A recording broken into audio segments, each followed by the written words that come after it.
주님께서 제자들에게 찾아오셔서 40일 동안 제자들과 함께 하셨습니다.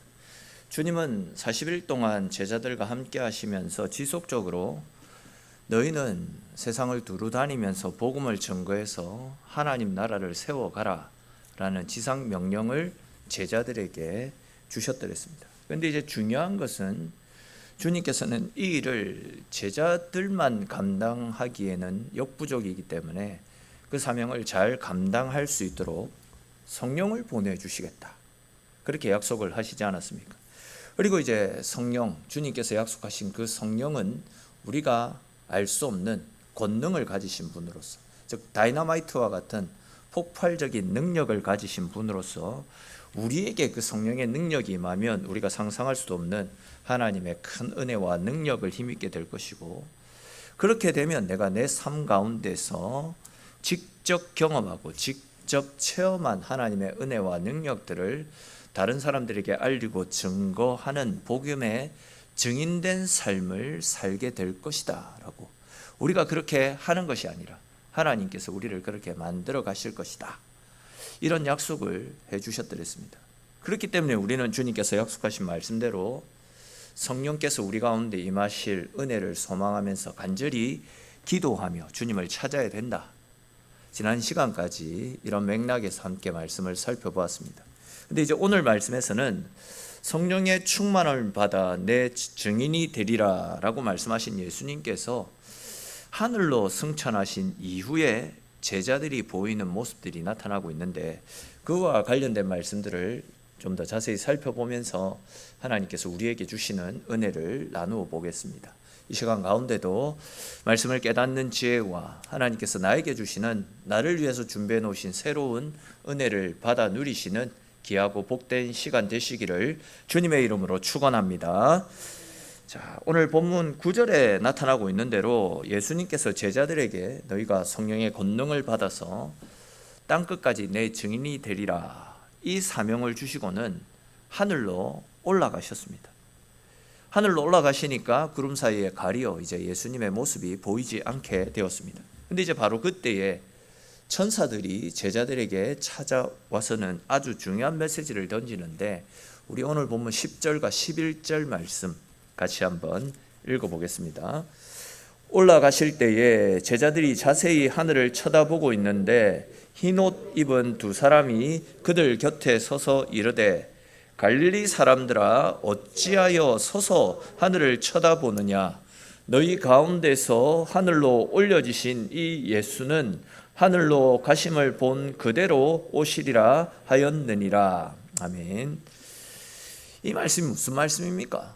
그냥 복잡한 설명 다 빼고 그냥 간단하게만 이 말씀을 풀어서 말씀을 드리면, 하늘만 쳐다보고 있지 말고 하나님이 말씀하신 그 현장으로 돌아가라, 거기에서 기도해라, 그 말씀입니다.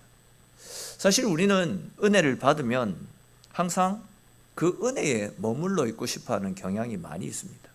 마치 베드로가 변화산에서 예수님께서 모세와 엘리야와 함께 있는 모습을 보고는 세상으로 내려가 복음 전하는 사명을 감당해야 됨에도 불구하고 그 사명은 뒤로 한 채 여기가 좋사오니 여기에 초막셋을 짓고 주님과 더불어 살고 싶습니다 라고 말했던 것처럼, 우리 역시도 하나님의 은혜를 받으면 항상 거기에 머무르고 싶어합니다.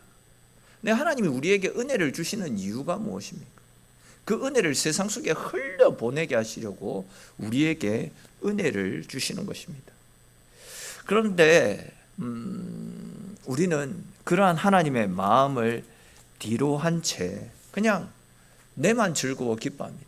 또 우리끼리만 기뻐하고 즐거워하면서 여기가 좋사오니 성도들과 더불어 여기에서 살기를 원합니다, 이런 반응을 보일 때가 너무 많이 있습니다. 계속 말씀드렸던 내용 아닙니까? 근데 중요한 것은 우리끼리 은혜를 나누는 것도 중요합니다. 사랑방에 모여가지고 함께 받은 은혜를 나누고 함께 격려하고 기도해주고 너무 중요한 일입니다. 근데 이제 더 중요한 것은 하나님이 우리에게 은혜를 주시는 것은 예루살렘과 온 유대와 사마리아와 땅끝까지. 예루살렘은 그들이 있는 곳 아닙니까?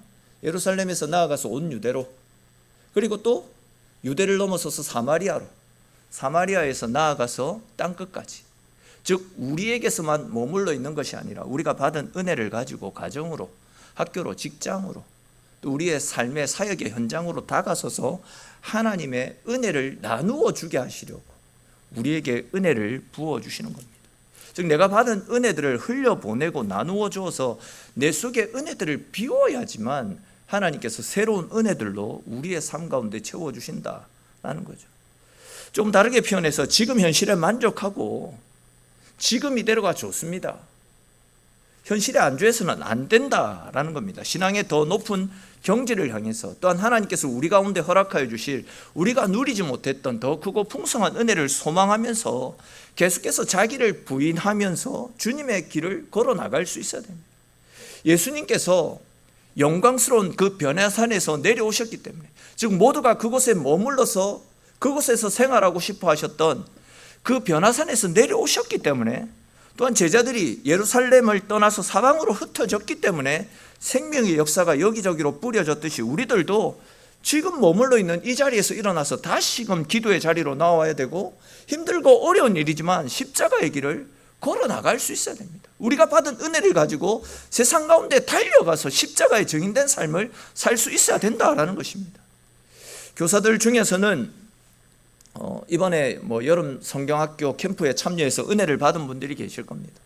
또 작년부도 대청부도 수련회에 참석해서 받은 은혜들이 많이 있을 것이고, 또 이분들을 격려하기 위해서 집회에 참석해서 뜻하지 않은 뜻밖의 은혜들을 받은 분들도 많이 계실 것입니다. 근데 이제 중요한 것은 계속 말씀드리고 있듯이 마음으로만 그 은혜를 간직하고 있어서는 안 됩니다. 받은 은혜들을, 하나님 나에게 주신 말씀의 은혜들을 나의 지인들에게나 아니면 내가 돌보고 섬기는 어린 생명들에게 나누고 전하고 흘려보내는 일을 감당해 나가야 됩니다. 내 안에서 흘러나갈 때의 새로운 은혜들이 내게 넘쳐나는 것이고, 그렇게 은혜들로 내 삶이 새롭게 적셔지게 될 때에 우리는 성령으로 충만한 은혜를 받아 누리게 되고 그 은혜에 이끌려 살아가는 능력의 삶, 은혜의 삶을 살게 되는 것입니다. 그러므로 여러분, 현실에 안주하지 마십시오. 때로는 십자가의 고난이 기다리고 있겠지만 그 자리에서 일어날 수 있어야 됩니다. 또한 기도의 자리로 나아가서 하나님이 우리에게 은혜 베풀어 주실 때까지 은혜를 사모하면서 지속적으로 기도하며 하나님을 찾아야 될 것입니다. 그렇게 할 때에 우리를 통해서 생명이 살아나고 새로운 은혜가 물붓듯이 부어주시는 하나님의 능력들을 경험하게 될 것입니다. 앞으로는 입으로는 부흥을 원하고 은혜를 원한다 이렇게 말을 하면서 현실적으로는 그냥 현실에 안주해서 머물러 있어서는 안 됩니다. 믿음의 세계에서 현상 유지라는 말은 유지가 아니라 퇴보하는 겁니다. 은혜는 날마다 새롭게 부어주시는 은혜를 입어야지 그것이 은혜가 유지가 되어지지, 그냥 가만히 있으면 받은 은혜로 살아가려고 하면 그것은 유지가 아니라 퇴보되어진다라는 겁니다. 아시는 대로 하나님은 당신의 자녀들이 영적으로 새로운 삶을 살기를 소망하고 계십니다. 날마다 새롭게 내려주시는 만나를 먹고 그 만나를 통해서 능력 있는 삶, 하나님과 함께하는 삶을 살기를 원하십니다. 다시 말해서 하나님께서 우리에게 부어주실 지금까지와는 차원이 다른 더 큰 은혜와 새로운 은혜를 기대하는 마음으로 날마다 하나님 앞에 나와 하나님의 은혜를 소망하는 삶, 그런 삶을 살기를 하나님이 우리에게 원하고 기뻐하신다라는 사실을 믿음으로 받으시기를 주님의 이름으로 축원합니다. 그들을 위해서 우리는 계속해서 기도로 하나님의 때를 위해서 기도로 준비해 나가야 됩니다. 기도하는 사람과 새로운 은혜와 성령의 충만한 은혜를 사모하는 사람들에게 주님께서는 지금과는 비교할 수도 없는, 상상할 수 없는 엄청난 은혜들로 우리에게 풍성하게 채워주신다라는 사실을 믿는 믿음으로 언제나 새로운 은혜를 사모하면서 은혜의 자리, 기도의 자리를 향해 달려가심을 통해 하나님께서 날마다 새롭게 부어주시는 큰 은혜와 사랑을 받아 누리시며 그 은혜에 이끌려 승리의 삶을 살아가시는 저와 여러분들의 인생이 될 수 있기를 주님의 이름으로 축원합니다. 또 우리 이어지는 12절 말씀 같이 한번 읽어볼까요? 12절 말씀 같이 읽겠습니다. 제자들이 감람원이라 하는 산으로부터 예루살렘에 돌아오니 이 산은 예루살렘에서 가까워 안식일에 가기 알맞은 길이라. 아멘. 자, 아마도 주님께서 호련히 하늘로 올라가시는 장면을 목격하고 천사들로부터 너희가 본 모습 그대로 예수님이 다시 오실 것이다, 이 말을 들었던 제자들은 엄청나게 불안한 마음들이 가득했을 것입니다. 왜냐하면 지금까지 그들은 아무리 힘든 일이 있어도 그들 곁에 주님이 함께하고 계셨기 때문에 힘든 속에서도 그 힘든 것들을 이겨나갈 수 있었습니다. 그런데 이제 지금은 그들이 의지하고 따랐던 예수님, 즉 그들의 정신적 지주가 완전히 사라져 버린 겁니다. 이제는 말 그대로 무엇을 해야 될지, 어떻게 해야 될지 아무것도 알 수 없는 막막한 상황이 펼쳐졌습니다. 그들에게 남아있는 것은 오직 주님께서 남겨주신 명령밖에 없었습니다. 그들에게 남아있었던, 주님께서 남겨주셨던 그 명령이 무엇이겠습니까? 이제 곧 약속한 성령이 너희에게 임할 것이다. 너희는 그것을 받기까지는 예루살렘을 떠나지 말고 약속한 것을 기다려라. 기도하면서 하나님이 허락하여 주실 성령의 충만한 은혜를 사모함으로 그것을 기다려라. 이곳을 떠나지 말고 그것을 기다리며 기도하라. 이 명령이었습니다. 그런데 이제 이어지는 13절, 14절 말씀해 보시면 이렇게 이제 주님께서 떠나가시고 없는 막막한 상황 속에서 제자들이 주님의 명령을 따라서 예루살렘에 함께 모여 있는 장면을 볼 수 있습니다. 먼저 13절을 우리 같이 한번 읽어볼까요? 13절 같이 읽겠습니다. 그들이 요한은 다락방으로 올라가니 베드로, 요한, 야고보, 안드레와 빌립, 도마와 바돌레메, 마테와 및 알페오의 아들 야고보, 셀롯인 시몬, 야고보의 아들 유다가 다 거기 있어. 아멘. 자, 말씀에 나타나고 있는 것처럼 지금 가룟 유다를 제외한 11명의 제자들이 마가의 다락방에 모여 있는 상황입니다. 또 우리 14절 말씀도 같이 읽어보겠습니다. 여자들과 예수의 어머니 마리아와 예수의 아우들과 더불어 마음을 같이하여 오로지 기도에 힘쓰더라. 아멘. 자, 우리는 여기에 기록되어져 있는 11명의 제자들과 또 제자가 아닌 또 다른 예수님의 최측근들에 대한 말씀을 확인할 수가 있습니다. 사실 지금 이들은, 이 지금 호명되어진 이 사람들은 육체적으로는 지금 한자리에 모여 있지만 마음이 혼연일치되어서 모여 있는 것은 아닐 것 같다 생각되어집니다. 서로에 대한 불신, 또 서로에 대한 어떤 불편한 마음들이 남아있는 상태로 모여 있을 가능성이 굉장히 크다 할 수 있습니다. 그도 그런 것이 베드로는 내가 죽으면 죽었지 절대 예수님을 부인하지 않겠습니다. 예수님을 떠나지 않을 것입니다. 끝까지 예수님 곁에서 예수님을 지킬 것입니다 라고 호언장담했었는데 위기 앞에서는 어떻게 했습니까? 예수님을 모른다, 3번씩이나 예수님을 모른다 부정하는 삶을 살았더랬습니다. 예수님을 버려두고 떠나갔습니다. 베드로만 그랬던 것이 아니죠.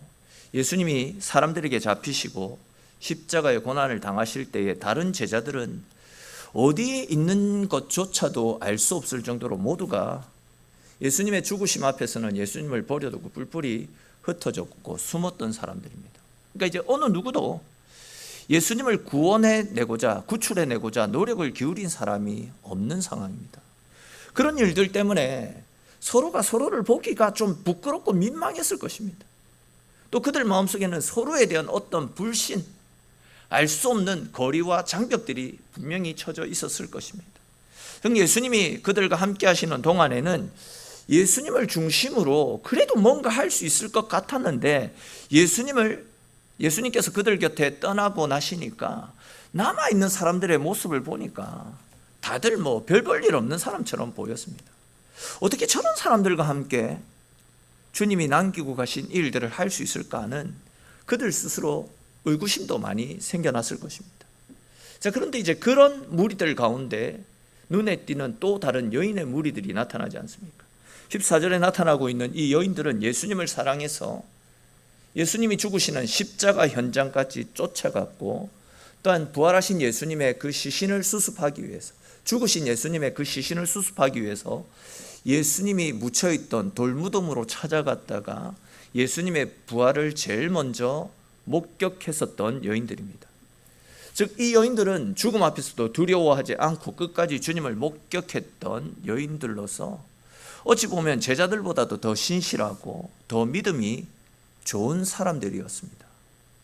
또 우리는 이 자리에 예수님의 동생들도 함께 있다, 이 사실을 주목할 필요가 있습니다. 아시겠지만 이 동생들은 예수님이 살아계셨을 때에는 예수님을 믿지 않았던 사람들입니다. 마가복음 4장인가 5장에 보시면 바리새인들이 예수님께서 귀신을 쫓아내는 모습을 보고 이가 어떻게 된 일이냐라고 했을 때 그의 동생들이 뭐라고 하냐면, 저 사람 분명히 우리 형제인데 아마 귀신에 들려서 저런 일을 하는 것 같습니다 라고 말할 정도로 예수님의 제자들은, 예수님의 친동생들은 예수님을 믿지 않았던 사람들입니다.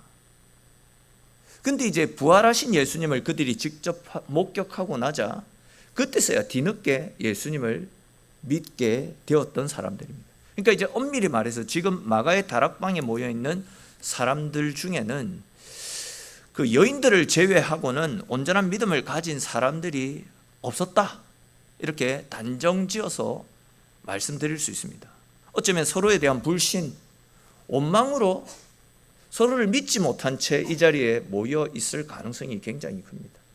또 세상적으로 보면 오합지졸에 불과한 사람들이죠. 그런데 이제 그들에게 있어서 중요한 것이 하나 있었습니다. 그것은 그들이 죽었다가 다시 살아나신 예수님의 부활을 목격한 증인들이었다라는 거죠.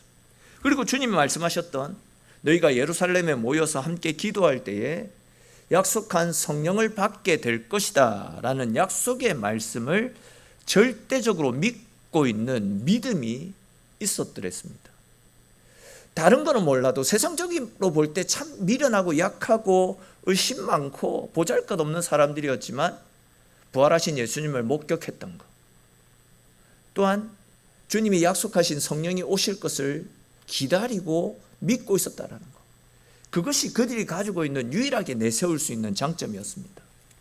우리 이와 관련해서 고린도전서 1장 27절에 기록된 말씀 같이 한번 읽어볼까요? 고린도전서 앞에 화면 보면서 1장 27절 말씀 같이 읽겠습니다.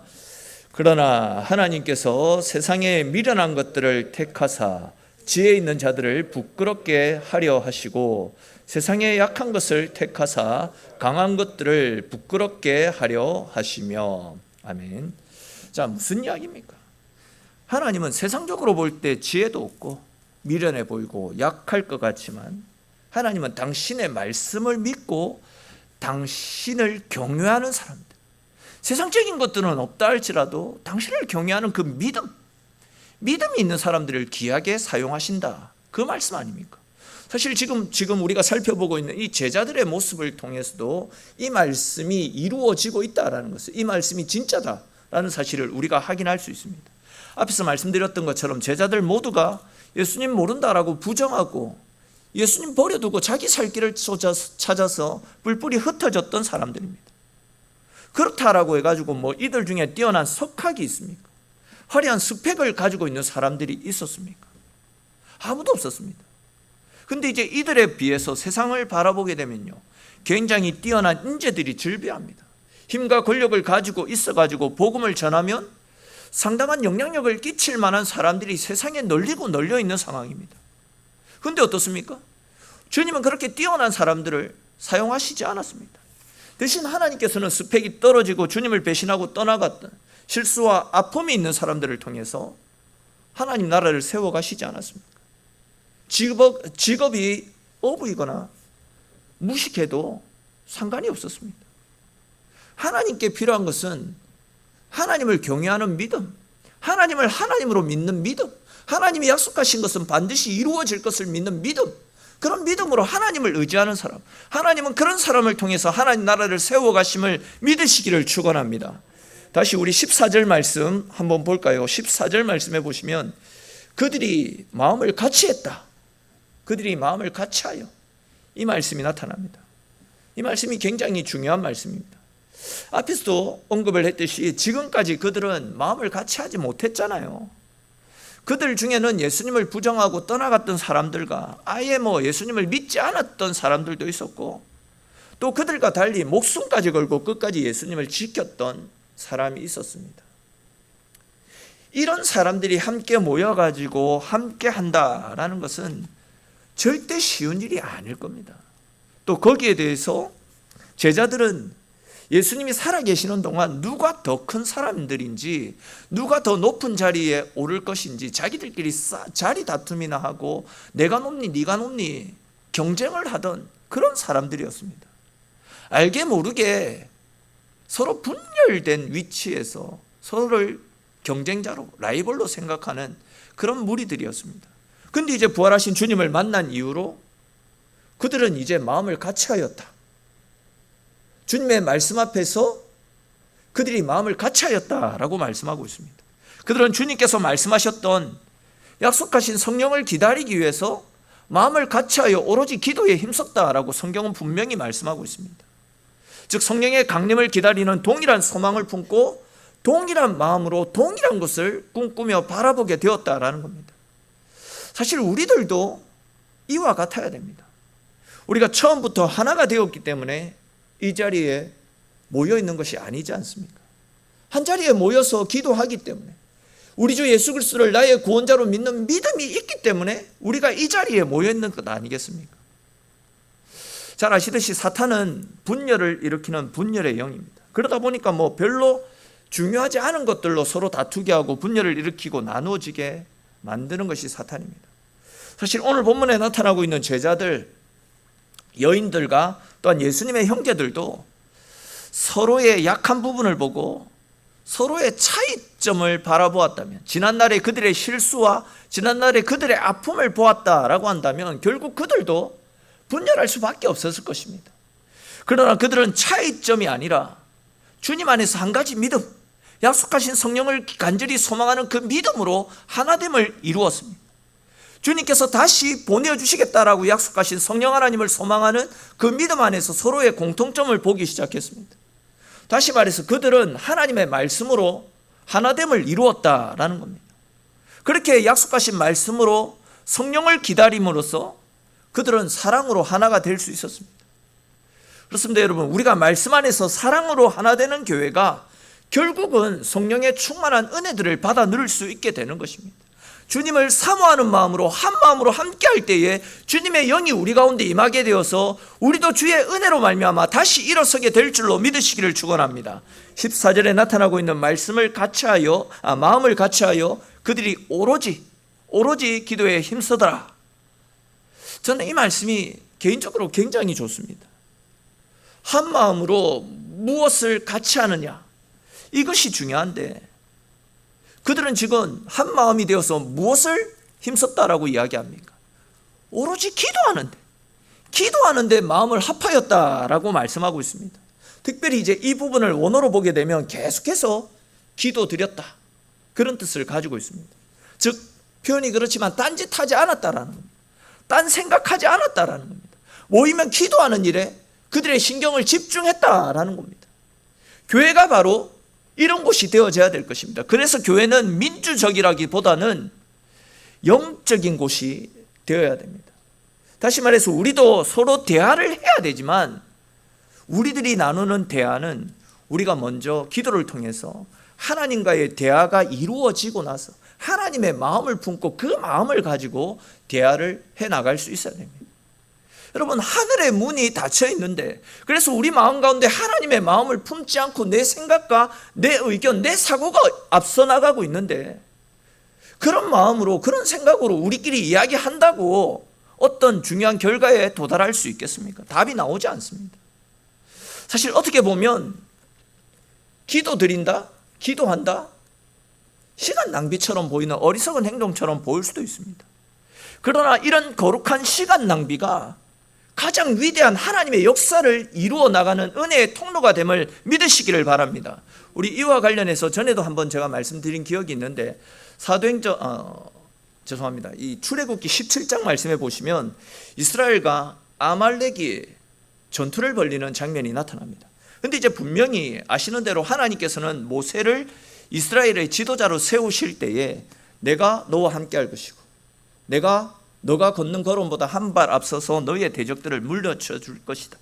그렇기 때문에 네가 밟는 모든 땅과 모든 대적들이 네 앞에서 나가 떨어지게 될 것이니까 너는 두려워하지 말고 믿음으로 내가 너에게 지시한 땅으로 들어가서 그 땅을 정복하라. 내가 너와 함께하여 반드시 이기게 할 것이다. 이 약속을 주셨잖아요. 다르게 표현하면 이미 하나님은 모세에게 모든 전쟁에서 승리하게 하실 것임을 이미 다 약속을 해 주셨다라는 겁니다. 근데 이제 출애굽기 17장에 나타나는 아말렉과의 전쟁은 어떤 결과가 나타납니다. 분명히 모든 전쟁은 이스라엘의 승리가 확정이 되어져 있는 전쟁이었지만 전쟁의 양상이 어떻게 흘러가고 있습니까? 모세와 함께한 사람들이 기도의 손을 들면, 즉 그들이 하나님 앞에 간절히 기도하며 하나님의 도우심을 구하면 이스라엘이 전쟁에서 이기는데, 그들이 지치고 피곤해서 기도의 손을 내리면 이스라엘이 밀리게 되지 않습니까? 무엇을 이야기하는 것이겠습니까? 하나님께서 이스라엘의 승리를 약속하셨지만 기도하며 하나님의 도우심을 구할 때에, 즉 우리가 하나님의 능력을 힘입을 때에 약속되어진 승리가 실제 우리의 삶 가운데서 성취가 되어진다라는 것입니다. 이것은 굉장히 중요한 사실입니다. 왜냐하면 우리가 살아가는 삶의 현장 역시도 마찬가지이기 때문입니다. 분명 우리가 살펴보았듯이 믿는 우리에게 성령 충만함의 은혜를 허락해 주시겠다, 하나님 분명히 말씀으로 약속하셨습니다. 믿는 자들에게 따르는 표적과 기사도 허락해 주셨고 하늘의 힘과 권세와 능력도 우리에게 허락해 주시겠다, 하나님은 이미 우리에게 약속을 해 주셨습니다. 그런데 중요한 것은 우리가 기도 드리지 않으면, 우리가 성령의 충만한 은혜를 받아 누리기 위해서 하나님 정하신 기도의 분량만큼 기도하며 하나님을 찾지 않는다라고 한다면, 아무리 약속되어진 약속의 말씀이라 할지라도 우리 속에 그런 사모함이 없다면, 우리가 기도하며 하나님을 부르짖지 않는다라고 한다면 약속된 은혜가 우리에게 이루어지지 않는다라는 겁니다. 다시 말해서 기도하지 않는다라고 한다면, 하나님을 찾는 마음들이 우리 가운데 나타나지 않는다라고 한다면 성령의 역사도 우리에게 임하지 않는다라는 겁니다. 그렇게 성령의 역사가, 약속되어진 성령의 은혜가 우리 가운데 임하지 않게 된다라고 한다면 우리의 문제를 해결해 주시는 성령 하나님의 은혜도 누리지 못한다라는 겁니다. 아무리 성경에 하나님의 약속의 말씀들이 나타나 있고 여기저기에서 하나님의 은혜를 누리고 있는 사람들이 여기저기에 즐비하다 할지라도 내가 그런 은혜를 사모하며 하나님을 찾지 않는다라고 한다면 그 이야기는, 성경에 나타나는 말씀들은 성경에 나타나는 위인들의 이야기이고 또 일부 하나님의 은혜를 경험하는 일부 사람들만의 이야기가 되어지지 나의 은혜와는 별개의 은혜가 되어진다라는 겁니다. 얼마나 안타까운 일입니까? 사실 여러분, 우리도 기도 드릴 때에 하나님의 은혜가 우리에게 임한다라는 사실을 너무 잘 알고 있습니다. 또한 말씀을 들을 때마다 이제라도 기도 드려야지, 이제라도 하나님을 찾아야지, 이제라도 하나님께 엎드려야지, 그렇게 결심을 하지만 문제는 어떻습니까? 돌아서서 예배당 문을 나가면 내가 언제 그랬냐는데 그 결심들을, 다짐들을 잊을 때가 많이 있습니다. 세상의 유혹과 세상의 편안함에 취해서 하나님 앞으로 나오는 자리들을 서서히 우리의 삶의 우선순위에서 밀어내는 경우들이 허다합니다. 생각만 하지, 결심만 하지 실제로 옮기지 못하는 경우들이 많이 있다라는 겁니다. 계속 말씀을 드렸듯이 말씀을 듣는 것이 중요한 것이 아닙니다. 말씀을 듣고 알고 있는 것이 중요한 것이 아닙니다. 말씀을 알고 있다면 기도의 자리로 나와야 되고 내 발걸음들이 하나님이 원치 않는 자리에서 옮겨져서 하나님이 원하는 자리로 나와서 하나님의 뜻대로 살아야 됩니다. 즉 말씀을 듣고 은혜를 받는 것도 중요하고 말씀을 받고 도전을 받고 결단을 하는 것도 중요하지만 그것보다도 더욱더 중요한 것은 우리의 행함이 뒷받침되어져야 된다는 겁니다.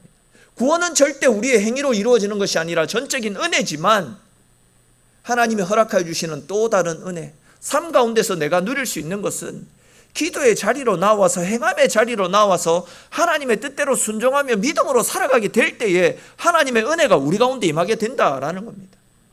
즉 기도하라라는 말씀을 듣고 은혜만 받고 감동만 받고 그 자리에 머물러 있는 사람이 아니라 기도하며 하나님의 능력을 공급받는 사람들만이, 기도하며 하나님의 은혜를 사모하는 것만큼 하나님 앞에 엎드리는 사람들만이 하나님께서 허락하여 주시는 은혜를 받아 누릴 수 있음을 믿으시기를 축원합니다. 하나님께서 주시는 은혜에는 그 어떠한 핑계나 이유도 필요 없습니다. 은혜의 자리에 함께 모여서 함께 기도드려야 됩니다. 예수님이 승천하신 뒤에 오순절 성령이 강림하시기까지 10일 정도가 걸렸습니다. 주님이 10일이라고 말씀하시지 않고 약속한 그 성령을 기다리라, 그 말씀을 하셨더랬습니다. 우리는 결과적으로 알 수 있지만 10일이 걸렸더랬습니다. 그렇게 이제 10일간의 불같은 기도가 어떤 결과를 남겨놓습니까? 그 불같은 기도가 그들의 남은 인생 전체를 바꿔놓지 않습니까?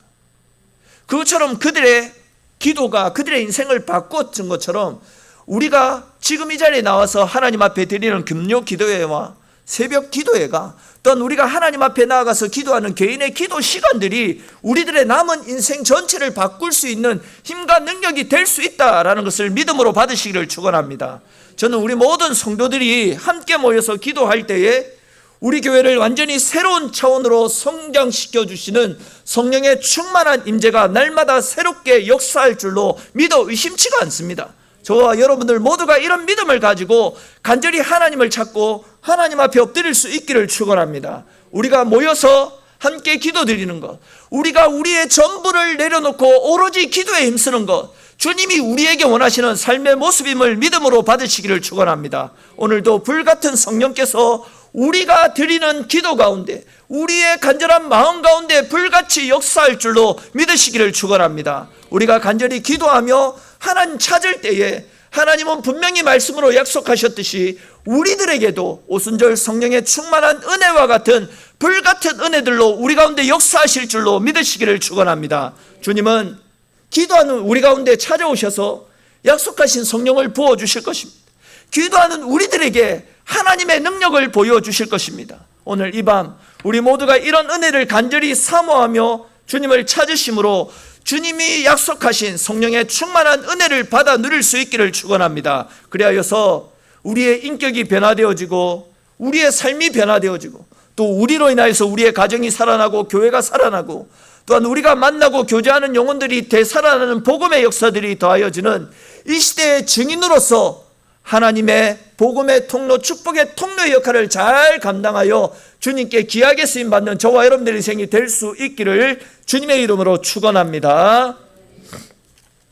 기도드리겠습니다. 사랑의 주님, 오늘도 저희를 주님의 자리로 불러주시고 함께 하나님의 말씀을 나누고 기도드릴 수 있는 은혜를 부어주셔서 감사를 드립니다. 오순절 마가의 다락방에 임한 성령의 충만한 은혜를 받았던 제자들이 능력의 사람으로 복음의 사람으로 변화되어져서 하나님 나라와 복음 전도를 위해서 귀하게 쓰임 받았던 것처럼 우리 각 사람의 심령과 교회 가운데 성령의 충만한 은혜를 허락하여 주시옵소서. 그래